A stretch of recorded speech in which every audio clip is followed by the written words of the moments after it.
Welcome, everybody, to Cup with Gup. It is either late Thursday night or early Friday morning, depending on how anxious you were to check this out. Hopefully, your Thursday PGA got off to a good start.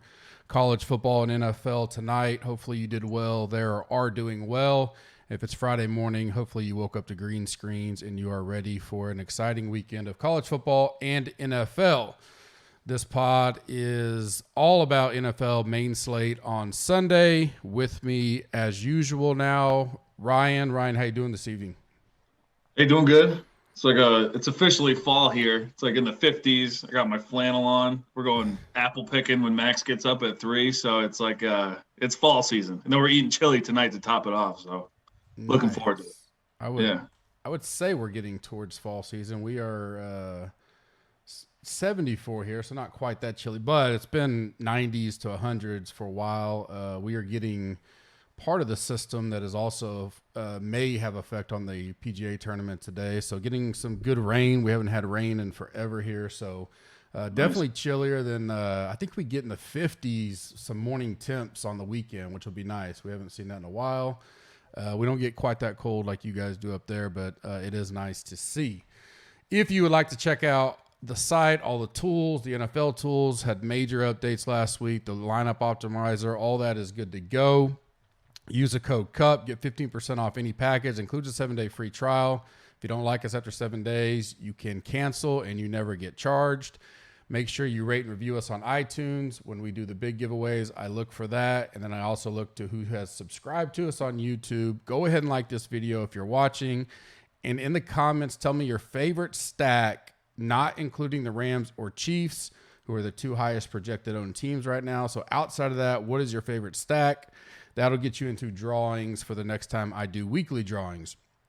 Right now on Underdog, they started their Resurrection Best Ball Tournament. It begins week 6. So we have 2 weeks from today, basically, for it to fill. There's 11,200 total entries. It's $10. So if you deposit $10, use the code GUP, you get a free $10. So that'll get you 2 entries into that best ball right there. I know there's guys over in the GC Warrior room who have already started drafting some resurrection teams. So you can hop in that and talk shop with them if you would like. They also have NBA and NHL best balls going, and they have daily games as well. There was one tonight, Thursday. Maybe you hopped in it if you listened to the coin flip earlier. There's a Sunday Battle Royal, which is $5 to enter 60,000 in prizes, $12K to first. Again, the link will be in the podcast if you don't want to remember all that, but the code is GUP. You get a free $10 when you deposit $10. NFL main slate. If you are a premium member and you would like to follow along, I will be going down in order of the cream article done by no other, the Cash Goat himself. We will start with Chiefs Eagles. I guess for the overall slate, not near as chalky spots as we saw last week. What is your overall view, in whole of the slate before we get off with the Chiefs Eagles? I think there's some very obvious games to target, like the Rams Cardinals being one. I think that'll be the game everyone goes to. There's just a lot of good pieces in that game, and both offenses are just so explosive. So maybe to get leverage would be starting in this game. If the Eagles are going to go on their own because they're not performing well, that might be where to go. And the Chiefs defense is just pretty bad. So, you can target them all over. And because the Eagles haven't been doing great, a lot of their players' prices are still down. Yeah, and compared to last week, and if you're new to this format, we try to cover all this inside about 45 minutes. We don't want to drag it on, so we're going to hit. If you want to listen to my highlights on Coin Flip, that's the same format as it always has been. This, we're going to go game by game, hitting the key pieces, maybe some sneaky areas we can get into differently. But compared to last week where we had, this is first pool ownership for me. It could change by Saturday, Sunday, but we have 11 games between 43% and 69% of total game ownership, which is low and spread out. So we only have two of the games that are even higher than 70%. I think last week I ended up with at least 3, if not 4, around 100%, and we had 5 or 6 that were still even in that 80% range. So much more spread out slate. You can find some options in there for sure this week, and only one is at 100%, and that's the Rams Cardinals, as you mentioned. We're going to start with the Chiefs Eagles. Definitely heavy favorite on the Chiefs as far as ownership. Not many people liking what they saw when my Cowboys put it on the Eagles Monday night. What do you like there? My one note, so I make all my notes and then I read your article. So, no bias there. And then I hit on the stuff that I want to talk about with you is there any side here on the Eagles that's sneaky coming off that terrible performance? The Chiefs go without saying. You can mix and match. There's no secrets there. Is there anything on the Eagles that you think could go underlooked this week? I think Devonta Smith. I mean, the Chiefs have nobody like Diggs. Diggs was just giving it to him. I mean, there's no one like that on the Chiefs defense. So I just think it's a big bounce back spot for him. I do think he's still the number one guy in this offense, and Hurts will get it going. So if there's any game to do it, it's here. This is a big test because the Chiefs just, they give it up on defense. And if there's any time for him to bounce back after kind of being embarrassed last week, it'd be right here. And he's still cheap at 5,700. Yeah, I agree. I wasn't as high on Devonta because I do like Diggs. I wish I would have trusted my instincts on thinking that Micah Parsons would affect Hurts' rushing ability because of how quick he is. But being a rookie, I didn't go all in on that because Hurts would have been a great fade on Showdown. But the Chiefs don't have that kind of speed in my mind on defense. Even though the Chiefs are favored here, the implied team total for the Eagles is still 23.5, which is respectable in this game. The Chiefs is 31. I agree with you on Devontae. I think you could go Hurts if you're wanting to try to do a little bit different stack in this game. Maybe you just do Hurts, Devontae, and then load up on 3 Chiefs. Certainly it's tough to get, Mahomes, Hill, Kelsey all in a lineup. I do think people will do it. It definitely has paid off many times before. But we're not seeing the value plays, because the pricing changed, 2 years ago, I think. And even DK, specifically talking, has a lot sharper on some of these potential backup. So like this week, Chuba, right? I mean, he's 5,900. There's a chance he would have been, min price or 43 or something crazy, 2 years ago. So they're definitely pricing them better. Do you just try to lock and load those 3 if you're doing a GPP, or you try to get different elsewhere? Yeah, I don't know. I mean, I would try to. I think Tyreek Hill is the one that's going to have the leverage because he's coming off 2 straight duds. So that's the guy. Kelsey's so much easier to click for $100 more. That his ownership to me could be 20%, whereas Tyreek's going to be less than 5. Because I just can't see anyone paying $8,000 for him after 2 straight duds. So if you really want to gain the leverage, then maybe go with your Hurts, Smith, and come back with Hill, and maybe CH or Hardman, something like that. Just be completely different. But I don't know. I like Tyreek this week. If I'm playing tournaments, I'd probably play Tyreek over Kelsey just because I think that ownership is crazy when he goes for 35 points some games. Yeah, and Kelsey's we don't get any really. I mean, Kettle's the next best tight end, and he's 5,900. So no Waller this week. You got Higbee. Kelsey's going to be clear away the highest own, and he's the most expensive in the tight end realm. So not a bad pivot there if you want to get off of that. Next game is Cards-Rams. We got the Rams 29.5, Cardinals 25.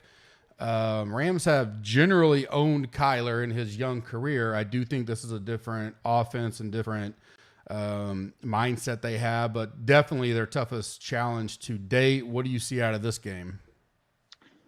One thing that jumped out to me, although I did see Henderson's practicing today, is that there's some good late swap options here because you have Kirk and Woods at 5,300 and Michelle's at 5,200. So if you had one of those guys in your flex and you felt better about Sony or something, you could late swap if Henderson's ruled out. Sony was definitely the man without Henderson. And then the rest of it's just the pass game. I mean, Stafford and his main targets are good. Definitely, I listened back and we got a ton right last week, but one area I missed was the Van Jefferson call. I did not see Deshaun Jackson coming out and just crushing like that. I mean, he just caught the long TDs, but that is what it is at that position. So I would just stick with the main targets here with Stafford, Woods, Kupp, Higbee, and Kupp's just a beast. And then on the other side of the ball, one thing that stood out is Hopkins is playing a completely different role this year. He's not in the slot anymore. He's not being targeted like he was. There's Hopkins, Kirk, Edmonds, and Green are all seeing the same exact target share. So it's very hard to hit there. And Kirk is the one that's seeing the red zone targets. So I don't know. I think I like Kirk best on that side of the ball.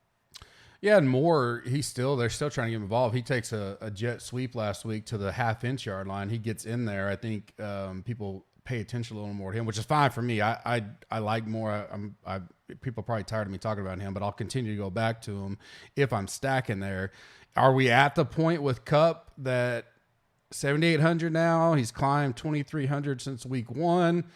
Is he just going to keep dominating, or is it time for Woods to get in? This is kind of similar to the Lockett Metcalf situation where you keep thinking the other one's going to go off, but so far it's pretty much been all Lockett and Cup. Now, DK had an okay week last week, but Woods is not yet. It's been all Cup. Woods has been okay, but comparatively $2,500 cheaper. Is Stafford just locked into Cup and we got to do it, or do you think Woods can be a good move off? You can do both, I get that, but if you were going one or the other, saving the price, is it worth it, or do you got to lock and load Cup this week? I know it's only 3 weeks, but Cup seeing usage like Devontae Adams, like that's my best comparison. It's like a 35% market share, which is insane, and then also all the red zone looks. So he's just like in this crazy, crazy role that in Stafford and him are, they're boys, and it is what it is. 7,800 might be just a fair price for him. It's like, I don't mind Adams at 7,900 this week and Kupp's right there at 78. And I mean, those are the guys getting 35% of their team's targets, and they both have great quarterbacks. So yeah, I'm not scared of 78. I also don't mind Chase Edmonds this week. And if you're in the, he's the one guy I don't think you had written down that I don't mind, only in the sense if you do believe that the Cardinals are going to be in catch-up mode or throwing more, I think he's the guy that will get a lot of that if they're in a lot more passing situations. I know that Connors, he's pretty much secured the goal line stuff, and then also you have Kyler who can take that away, but for 5,500, if you're trying to get a little different, I think he's going to be lower owned in some kind of stack there. I don't hate it. If you really are trying to stack that game, which is the most popular game by far. I don't mind that at all. Probably not for cash or nothing like that, but I definitely don't mind as a tournament play. It's funny you said that too, like, because he's actually in my cash part of the article at the bottom, and I forgot him up here. So I like him a lot more than you saw up there. I got to add him in here. Okay. But he is one that I do like, and even if it is for cash, because I think people either go to him or CEH if they're like at that low $5,000 range for cash, and Edmonds are going to get the targets. And this is a game script where he could be playing from behind too, so that's not a Connor type game. That's an Edmonds type game. So yeah, I do love that. Yeah, and I think he can get there without getting a touchdown, which I always like. If he gets 5 to 6 targets or something like that, and then maybe he does get in for a touchdown, that's just bonus. So I don't hate that play. I definitely I think he'll be lower owned in some stacks there, so that's a good one we can take a look at. Browns, Vikings 24.5, Browns 26.5. I agreed with you. I absolutely love OBJ here. I'm interested to see. I loved him last week. And he did good.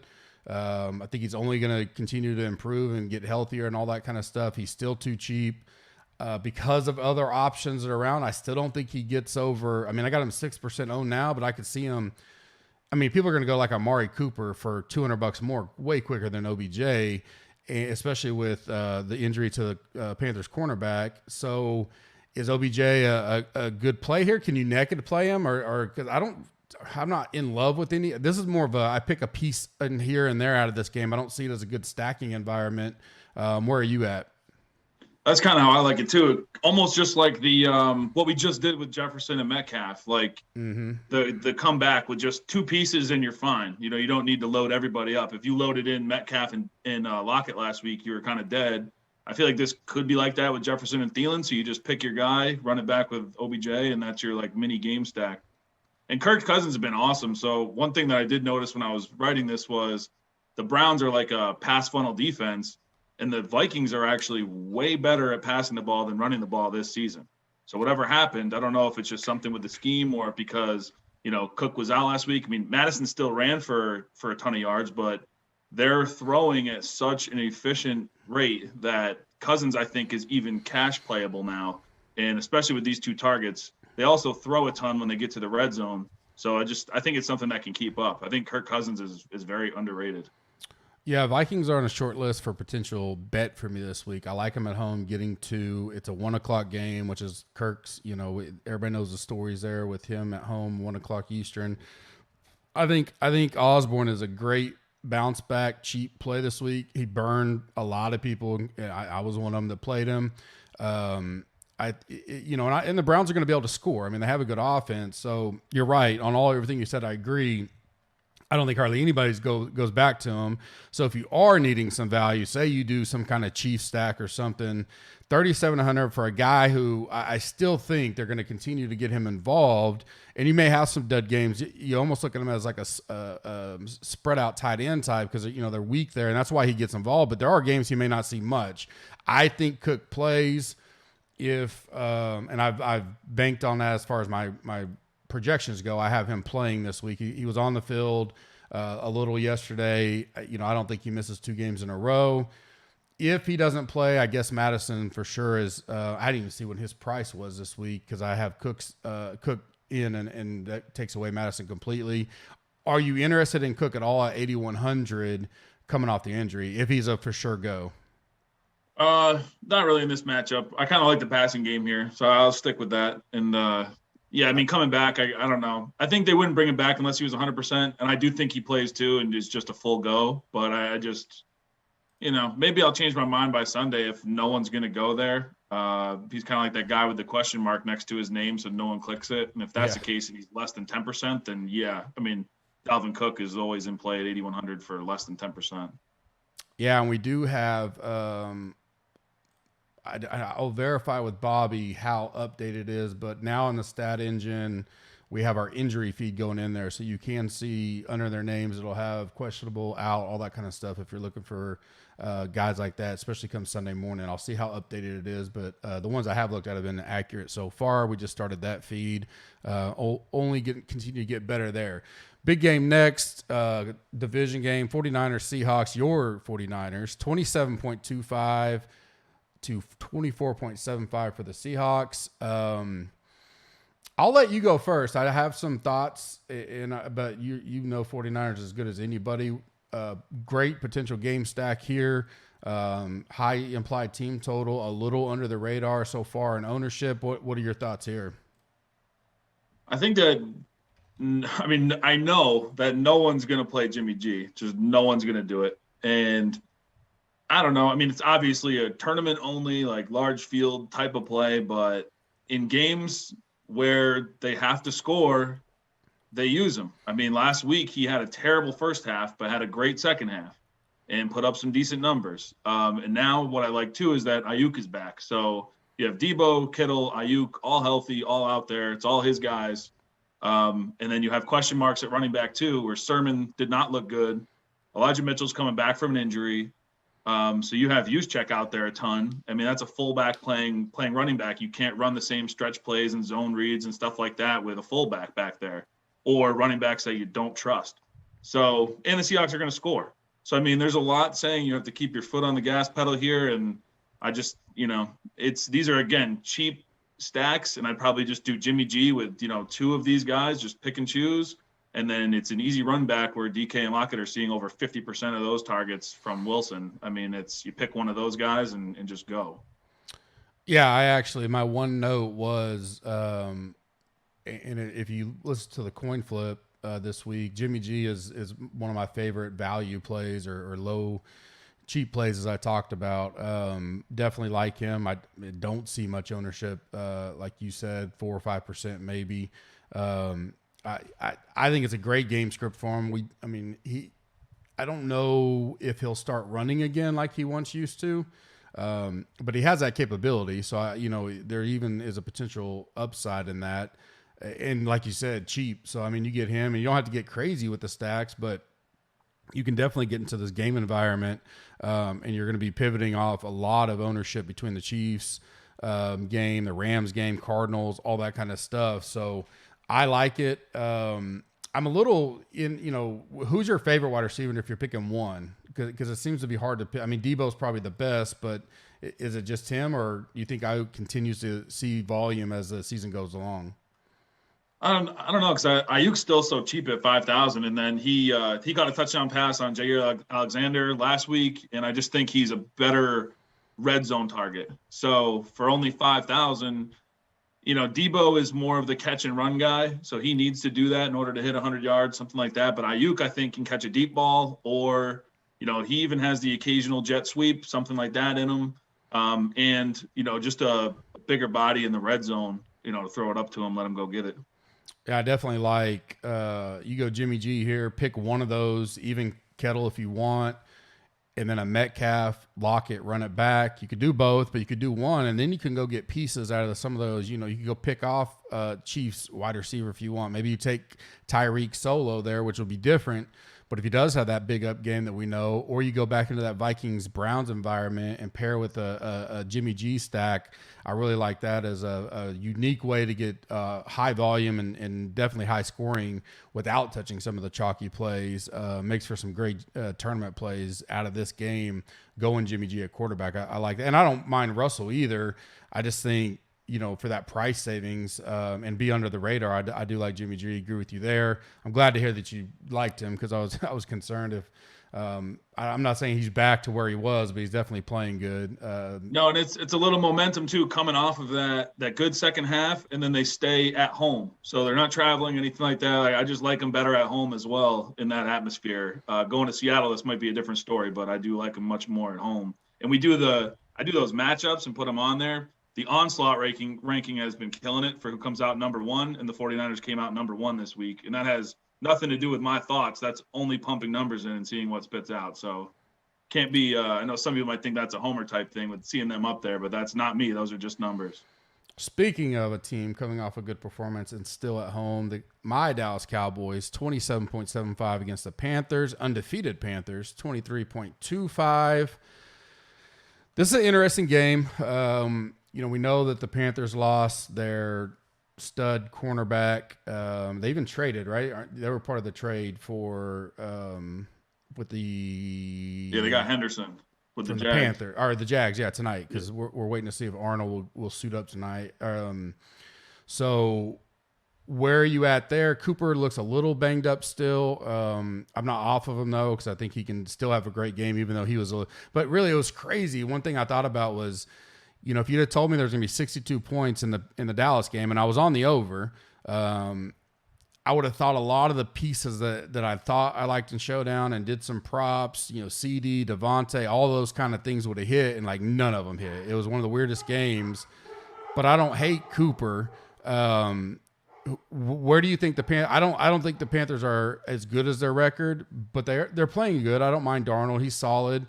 Dallas D probably not as dominant as they looked Monday night. I think it was a great matchup, but they did improve. They did look improved. Where are you going here in this game? I love Hubbard in the CMC role. I mean, they did, like you said, they are smarter now and sharper, and they price him up to 59. But I mean, he's just taking on such a large role that even if he plays 75% of what CMC's role was, he's the one that gets all the pass work and everything, and 5,900 is still too cheap. And the guy could touch the ball 20 to 25 times, and that just, and with PPR and him catching passes, his floor is very high here. And his ceiling too, because if he does, punch one in or something like that, the sky's the limit.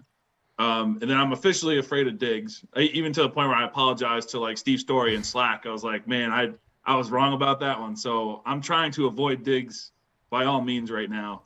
And that would mean going to a $4,000 Marshall who's playing all his, snaps out of the slot and running routes from there. And that's probably one of my favorite plays in this game, be Hubbard and Marshall. And then Cooper on the other side of the ball, he's just too cheap. If they do get him back involved, I mean, that's just a cheap price for him. But he will be popular, so I'm a little more nervous about that, where Marshall's 4,000 won't really be owned and stays away from Diggs, hopefully. Yeah, I love Marshall. I've hinted that in Slack already. Probably one of my favorite plays on the entire slate.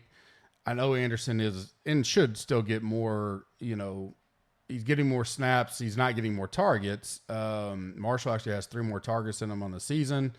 Anderson does have the TD where Marshall doesn't, but I think they're going to continue to get Marshall involved, especially, trading their tight end away. should, you would think, give more looks to them. I assume it'll be. He played 75% out of the slot too. So there's more slot receptions available right now, and that's where Marshall will eat.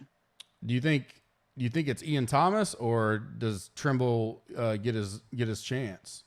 I think Tremble is running more routes. I don't think they like Ian Thomas at all in that pass catching role. So once Arnold was gone, Tremble was running more routes than Thomas, and I just think that's the guy they're going to try to go with now. Even to the point where they let him, score a rushing TD. He's just I think they just like this guy a lot. Yeah, I agree, and I think 2,500's extremely cheap. So I like this game this weekend. I'm interested to see by Saturday or Sunday if this thing gets stinged up a little bit. It is my second overall owned game, and it's pretty balanced too, 43 to 38%, a little bit in favor of Dallas. I could see it getting some more ownership because of some of that. I'm interested to see. Yeah, this is the day I start listening to the pods and all that to see if a Tommy Tremble or any of that gets kind of talked up in the deal. I love Marshall. I don't mind the other wide receivers as well, but some very cheap pieces here that if you want to go Dak, or this could be very similar to the Vikings game last week where you take two of those three guys and you take a Cowboy, a CeeDee Lamb, or Cooper if you want because he's cheaper, and you get four guys out of this and stack it with another one. I definitely like that. Don't mind Dak either. He's just playing really good right now, and I think it's a competitive game. That's the one thing I hope the Panthers can keep it competitive. If not, kind of saw last week, it turns into Dallas running the ball some, which doesn't hurt like a Zeke, but I think the Panthers, even though they're on the road, I think Darnold's playing good enough and that they're well coached, which is something I look for, that it'll be a good competitive game. And I really like the game environment overall. Those are kind of some of the fantasy goodness. If we were using Bobby's, we're going to slowly start getting into one-sided or ugly games here. Texans, Bills 31.5, Texans 15.5. There's a 16-point spread in Vegas. Do you just load up on Bills? Do you worry that they just get up so big that it just turns into they can't produce if they get up big, you would think they're getting points, but it could come from many different ways. What do you like in here? Yeah, I think it's just the easiest one to figure out. Just load up on the Bills and, hope they play long enough to just keep getting points. I think it can be similar to last week. You just got to make sure you get the two receivers that get in the end zone correct. And then Josh Allen's got the highest floor and ceiling of anyone. He did exactly what we were looking for him to do last week. He needed to kind of show out at home, and he did. And then Brandon Cooks on the other side would be the most obvious run back candidate here. Is he's even the backup quarterback, he's just seeing a stupid amount of targets. He's up there like not the red zone usage really, but the 35% target share that the elite receivers we were talking about earlier get. So the volume will be there for him. Yeah, there's not going to be much Houston ownership this week by any means. The lowest maybe I've ever. Right now, I have them as a team at 5.3%, but the Bills are my third, almost tied for second owned. So I do think the Bills will be. People will stack them, right? If you're in tournaments, be careful of that because it could be a good pivot if they get up. Because I think if you want to take risk, you could just pick a piece or two from the Bills, hope you're right, and hope that guy goes off, maybe Sanders or Beasley, whoever you think is going to be lower owned, and that guy goes off, but the team doesn't, Allen doesn't really get there and stuff like that. I don't mind the Cooks play as well. Like you said, they're going to be throwing it even late. He'll probably get a bunch of garbage targets and could wind up, even though he's 6,400, which I think will keep people off of him because you just see the implied team total and all that kind of stuff, but they got to be throwing it all over the field. So I definitely don't mind that theory, and I agree with pretty much everything you said there. Next game, I like Diggs too over Beasley and Sanders after big games. I do like Diggs because he could easily bounce back, have 102 TDs, and Beasley and Sanders are so cheap still after having those huge games. The ownership's going to be way higher on Beasley and Sanders than Diggs, in my opinion. I agree. I definitely think that's a good, and that could be the one-off. Go Diggs because no one's going to go there. And if he does have a 30-point game, that's all you need out of this game. You don't need the other pieces, so that could be a good one-off or stack it. I don't hate that as well. Washington and the Falcons, 24.5 to 23.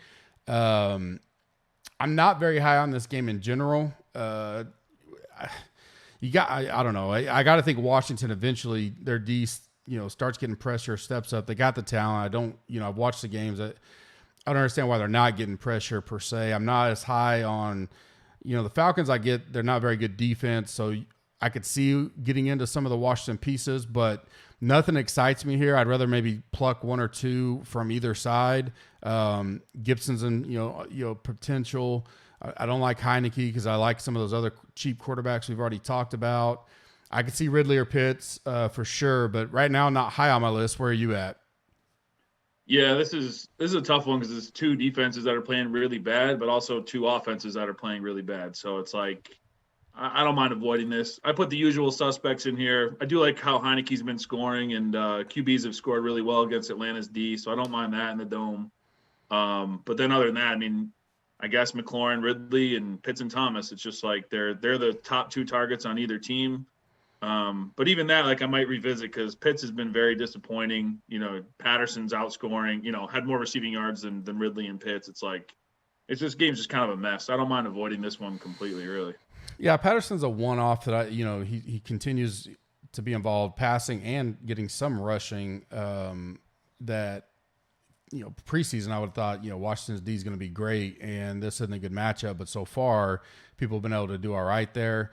Gibson, I wonder because of, especially if you're a stat box person, you just look at what he did last week. Most of it came on one play.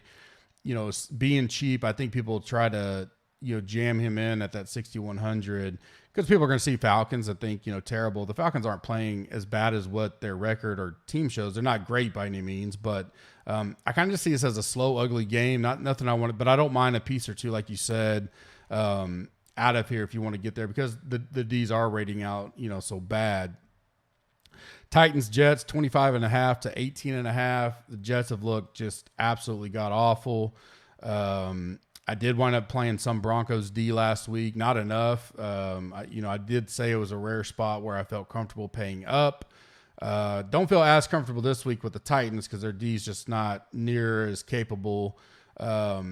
Anything, the Titans, I think, are alive here. I agreed with you. I like Henry, and I think we need to watch the injuries on A.J. Brown and Julio. Does one play? Does two play? I think that's a big wait and see as we get closer to, Saturday night. Anything stick out to you?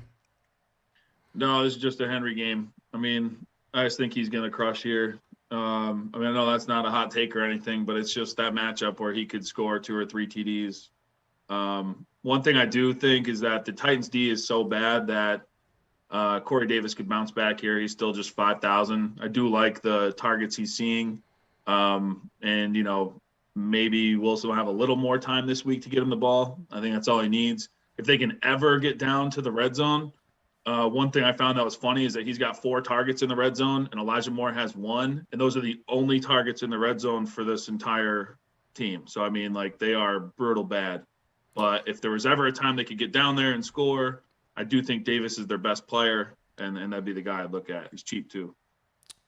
Because how bad, and we'll get to defenses, because of how bad the Jets are offensively, do you think of the Titans at all? They're 3,900, so they're not the highest priced up. You got the Bills are the highest price, but I could legitimately see people going to them because of that point spread and stuff like that.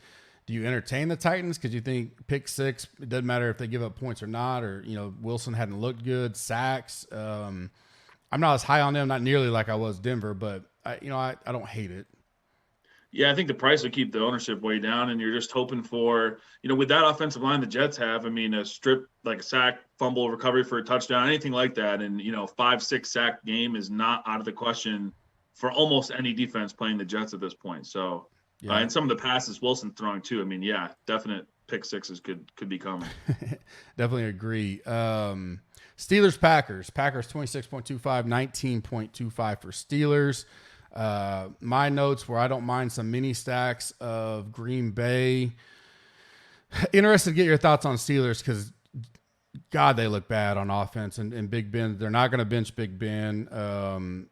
I think he's going to play. He's healthy enough. They have talent, and the Green Bay's D isn't great by any means. Do we think it's a bounce back week for Steelers, or they continue to look ugly and you just take some Packers and move on? Well, with Deontay out, like they are bad.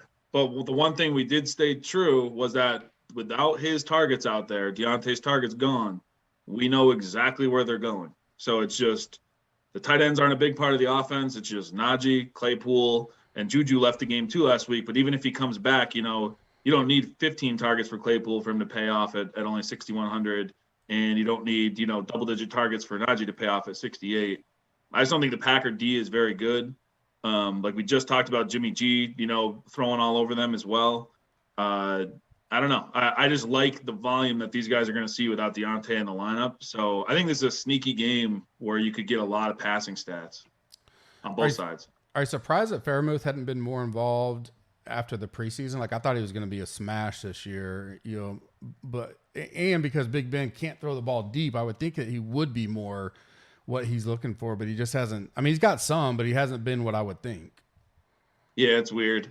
I thought that I had ranked Ebron pretty high. Like I just thought Ebron was pretty good, coming into the year after a big year last year. And then Freiermuth played great in the preseason, thought he was going to take over. I don't know. It's weird. I think he just feels – they also, I think he feels comfortable throwing to Najee, whereas last year I don't think Ben was as comfortable throwing to the running backs like we were used to. Yep. So now he has like a separate check down item he can go to as opposed to the tight ends that he did last year.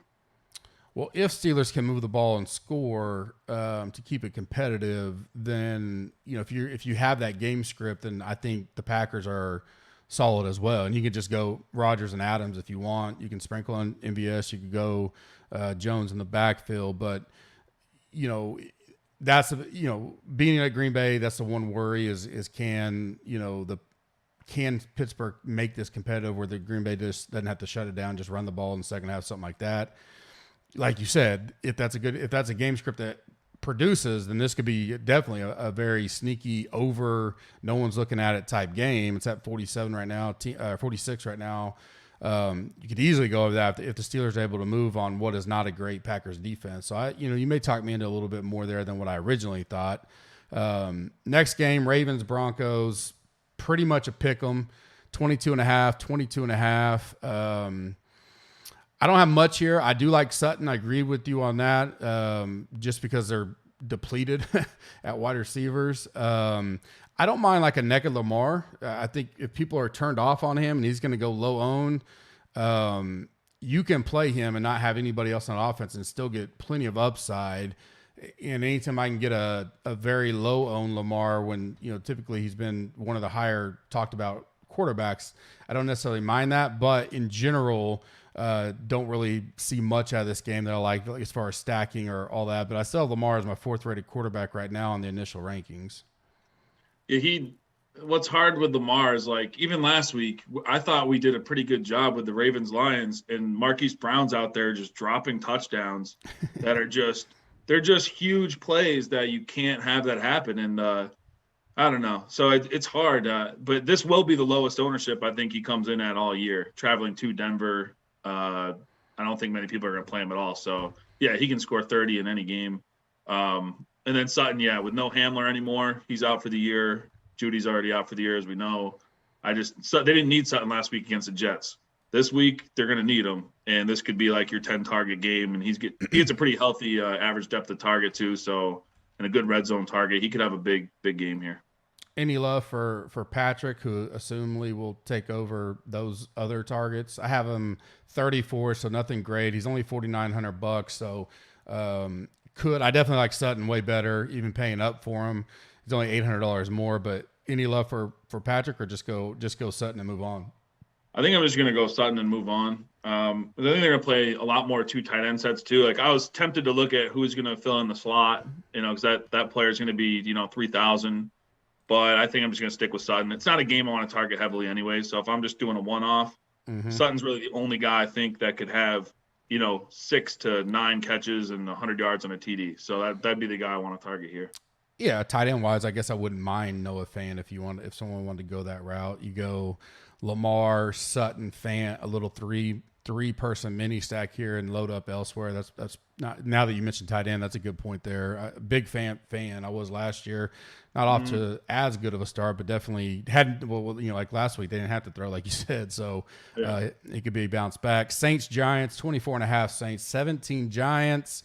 All of a sudden, Kamara is now back as one of the favorites this week. I think he was 4 or 6% owned in the Millie last week. Everybody's back in on him so far. The little stuff I have listened to, it's a Kamara week. Are you there? It's $8,400. He's going to be right now. He's the second highest projected own for me behind Henry. Where are you at on this game? Yeah, Kamara would be the only player I want to look at in this game. I just think it's kind of what I thought they would do, where they had an embarrassing loss and never let him touch the ball, and then said, screw that, we're not going to do that anymore, and just feed him. And that's what you have to do. He's easily the best player on this offense. He's their really only big playmaker. So I'm hoping at home here too against the Giants, they just feed him the ball. I see 25 touches, and a multiple TD game is coming for him soon, and this could very well be it. I do agree. I don't know if I get there. Out the gate, I'd rather pay $400 more for Henry because I do think I can save it elsewhere. If I'm looking up top, I'd probably go Kamara over Cook, especially with coming off, being off for a week. So I agree there. I do think Barkley, because of his price and projected and implied team total and all that, he's not going to look like a great play this week. But he has shown some pop. He could be worth a sneaky $600-700. There's going to be so many other places that people want to go that I have like 3 or 4% ownership. Maybe a good MME flyer, but I agree with you that and I mean, Shepard may be out. They got some injuries on the wide receiver, so they may be throwing to Barkley as well. But they actually used him in the pass game last week. That's what we've been waiting for. So they finally threw to him. It was like they just wonder what the hell they're thinking. They finally gets. I think he had 6 or 7 targets last week. So yeah, if they get down here, I'm with you on that. I mean, they're going to throw to him, and then he's game script independent at that point. Doesn't matter if they're winning or losing, and that's why we used to love him anyways. So yeah, and I think they have to, because that O-line is garbage, and it's hard for them to run, and it's not going to be any easy against the Saints. So he gets some targets. It's a tough price to pay in that script, but that's why it's an MME. Big. If you're going for the Millie or one of these big 100,000 entry type stuff, not many people are going to be there, but he's still, for his potential. I mean, it only takes one catch for him and go. He can go 80 at 3 or 4% ownership. Definitely could be one of the sneakier pivots on the slate. Outside of that, I agree with you. Not much else I really like here. Colts Dolphins. We got the Dolphins 22, Colts 20.5. My notes were I like Taylor and Pittman. Maybe could see some Brissett stacks just because how cheap he is, but there's so many, even though he's $500 more, I'd much rather go Jimmy G stacks. Not a lot here, but I do like Taylor and Pittman. I think they could have Pittman's slowly getting into that number one deal. If Wentz can stay healthy, I don't mind him. I love Taylor. And then the guys you had for the Dolphins, I don't mind either, doing some mini stacks. So I could see that as well.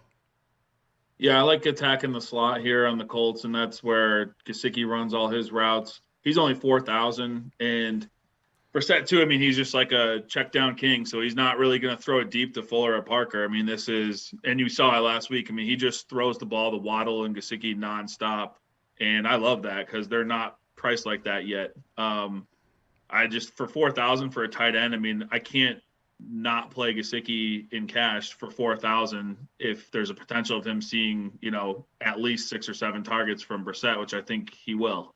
So, yeah, I don't know. I mean, I'll be playing him in cash, and I'm comfortable with him anywhere else. Waddle's the one I'd be a little more worried about. And I mentioned Brissett there just because he is 5,100. So he doesn't need much to, a 2 TD game and throw it for 200 yards. That's, 5,100, that's not bad. And I always think like near the goal line, he's a threat to punch one in or sneak one in or something.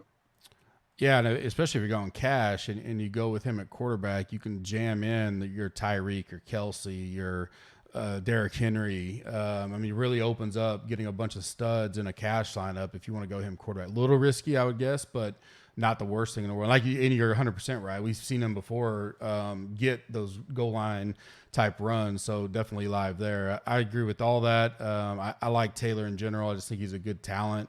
And that could be a sneaky kind of higher scoring game than what most think. Vegas got to that 43. I'm not all in on either one of their defenses, so that's a good one to keep an eye on, especially if you're looking to build some unique Millie Maker type lineups. The last one, we do not save best for last here. We go in order of best to worst more times than not. Lions, Bears 22.25, Lions 19.75. I do not know how the Bears are favored against anybody most teams in the league right now. Lions are playing tough, and which takes after their coach. Had the Ravens beat until a record field goal, 66-yarder by Tucker last week. The Bears looked horrendous against the Browns, 9 sacks, 1 net team passing yard. Is there anything that we think Fields grows? If Dalton's there, I don't have much interest. Fields, I think, has potential. They need to scheme better for him.